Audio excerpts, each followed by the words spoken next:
இன்று SRK higher secondary ஸ்கூலோட annual day ஃபங்க்ஷனுக்கு மீண்டும் வருகை தந்திருக்க உங்க எல்லாரையும் வருக என வார்ம் வெல்கம் பண்றேன். அண்ட் அடுத்ததாக உங்களுக்காக கராத்தே கும்ஃபுக்கு பண்றதுக்காக சூப்பரான ஒரு குட்டி ரெடியா இருக்காங்க. M Ilamaran 8th standard, Y Gokulan 8th standard, I Janani 8th standard, A Navish 8th standard, T Karthik 8th standard and Kaushik H Kaushik 9th standard, Diya 3rd standard. Yes, அவங்க கும்ஃபு பண்ண போறாங்க. ஒரு பலந்த கைத்தட்டல் கொடுக்கலாம்.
மாஸ்டர், அங்க பாக்கும்போது ரொம்ப சாஃப்டா இருந்தீங்க.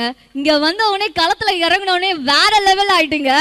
பார்த்த உடனே ரொம்ப பயந்துட்டு அப்படின்னே சொல்லலாம். வேற லெவல்ல இருந்துச்சு சார். இன்னைக்கு தான் நான் நேர்ல வந்து கும்ஃபுவை பாக்குறேன். இன்ன வரைக்கும் ஸ்டுடியோல அண்ட் வீடியோல பாத்துட்டு இருந்தேன்னா இன்னைக்கு நேர்ல உங்களுடைய பெர்ஃபார்மன்ஸ் பார்த்ததுல எங்களுக்கு ரொம்ப சந்தோஷம்.